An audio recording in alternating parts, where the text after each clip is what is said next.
panel discussion today is to really share with you about the top sustainable practices which are taking place in the school campuses, and understand some quantifiable outcomes and blueprints of some projects which have really worked well for you. We also look at sustainability, or we look at conservation, and we look at all of these change elements to happen like a movement, and probably a mindset change in the students and parents and the staff. Most of the children travel by school buses, and quite a few parents willingly move to pooled car transport. So slowly, carefully, carbon footprint to talk about in schools is a big word, but I think small efforts does make a difference. It comes back to contribution. That is where it strikes a chord with GoSharpener, and I'm thoroughly impressed and inspired with the kind of work they do. Now, coming to my school, for us, sustainability is not even, it's not like, you have a choice. There's no choice. The school has to be sustainable, because this is a model which is the only model in India. This kind of integration is happening. And if it has to be sustainable, it has to be sustainable in all accounts, starting from finances to the way the school is running. I'm happy, Mr. Pratik, and to the GoSharpener, that lately and finally we are taking these topics in Bengaluru and in India. Because sustainability development, where the SDG goals that have been put up into the UN and the UNESCO portfolios, finally we are seeing that so many partners speaking on that and participating in that. In every classroom, we have all the modern technologies. And these modern technologies today, they take quite a big toll on electricity supplies and all. So to sustain that, we have in all the building roofs, we have our solar panels. It is not a one-time activity at our school. It's the culture that's woven into our school life. Apart from that, we also have all the students. It's a plastic-free zone. So we encourage our students to collect and repurpose. And this year, we are very, very glad to say that 15,700 plastic bottles, the single-used bottles were collected and repurposed, and we created eco-bricks. And through eco-bricks, we were able to create furnitures which we are still using in our school campus. And I like the idea. Actually, I got interested with Pratik. Otherwise, everything was happening in the school. Was about this social media, that your app thing. These children have this fantasy of taking photos. And when photos are taken for a purpose, that becomes a value, or you start making it as a habit. So all these photos, like putting a feed for a bird, or watering a plant for the day, all those photos they take, it is uploaded in the network where they see other schools, other children doing some other things. There is a way, social medias are good. I am sure many of our school also do marketing through social media. And now there is no craze of those, selfies, but we do every work which happens in the school is on the Facebook.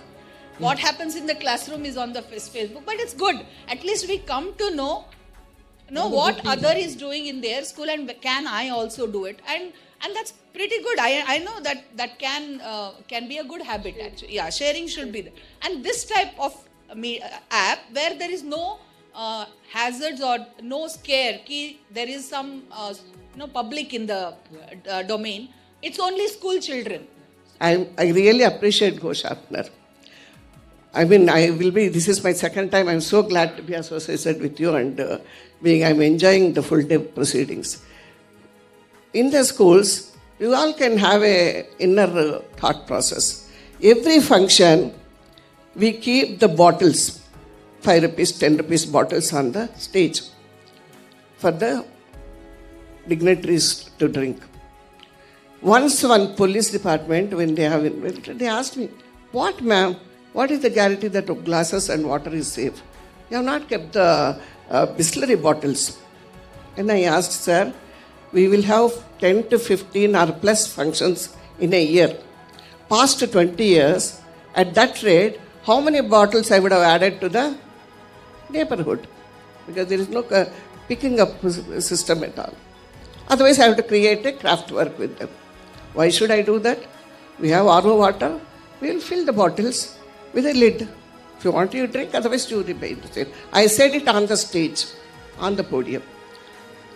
Reason is we're fighters. We have to fight. It's a small initiative which we have started years ago, where all our short break and lunch break leftovers will get into the compost pit, which we have in our camp. We have a designated plot for each and every grades. So grade 1A, if they grow carrot, grade 1B grows beans. So somehow, the sense of responsibility, each one of, I should tell, the whole campus, they're ready to, pluck the weeds. They're ready to pour the water. I got an invite from the GoSharpeners to fill a nomination form. Yep. I took it up. I went through the entire form, and I thought, if I have to fill it, I have to do it with honesty. So let me see what my children think about it. I had a talk in the assembly. An amazing response I got from my students. Ma'am, can we switch off the lights every day when we are walking out of the classrooms? And that worked well. We sensitized them, we touched them deep to the hearts. They are the change makers along with. So what I advise is, there was something called as notebook assessment, which is replaced by portfolio. Yes. So it was quite long back, which was added, but one of the rubric which we have added in that is sustainable development goals, depicting that quality, what you have gained or what you have added in your portfolio. Amazing.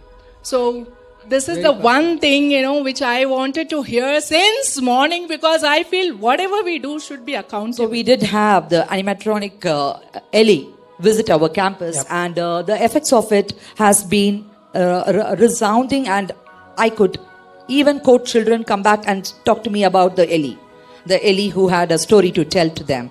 So stories are very powerful tools, and we do tell definitely to our children to come up with their own versions of it. So the question here is, how do we sow the seed of this sustainability in the mind of a child in such a way that we teach our children to embrace the world and not demonize the world. And I thank you for organizing this. So I think if kids take that, and now we have seed balls, and whenever we have any function, we give parents seed balls. And our parents are aware of the goals of the school, so that's how the things are spreading. So I think it's very important that we involve students and we talk of the examples which are very relevant. We don't talk of very big things, but talk of something where they can contribute something. The school cabinet members would run the assembly, and they would again focus on sustainable developmental goals. It could be goal number 2, goal number 4, and very largely we connect with goal number 2, zero hunger. Because we run several social outreach programs and run multiple parents' workshops and engaging sessions. I want to thank GoSharpener for arranging this. As India is famous for unity in diversity, now we are talking about unity in sustainability. So I want to thank for arranging this. As school community can spread lot of awareness, as children are the future of our India. Emphasize in our school clean plastic. So we ask them to clean the plastic before the disposal because recycling of dirty plastic, it takes time, and first they have to clean it. That is the reason. Content, attitude over activity. And all of us who are here, we need to develop the shared vision, because that's a challenge and that takes a long time. And I'm very happy that we have all started. And as you said, we have a long way to go, and we have to keep our focus right there. And with right pedagogy, with connection, we can make it happen. From the nursery, they plant a seed or a plant or a sapling, whatever they wish to. And that is carried forward until they graduate. And we also allow the child to take care, like how many ever years they stay in the school, they take care of that particular sapling. And once they graduate, they are allowed to take that plant to their home. So we too have all the facilities related to sustainability, like solar panels, water harvesting system, and many more. In the future, we have also plans of making our school to be completely plastic free. So we have town halls every Wednesday, where students identify problems of the school, they come up with the solutions, they implement it. All the panelists have said everything that we have to do, but Climate Action Tracker has said that what India is doing is insufficient. We are purely not doing enough, right? So we need to do a lot more. The partnershiping with all the goals. And the children were quite blank because they know the 17 goals, but they don't know the hierarchy of it, how they are all interconnected. So my request to all the leaders here, all the panelists here is that not only sensitizing, we need to tell them about and we need to be the role models for each and everything.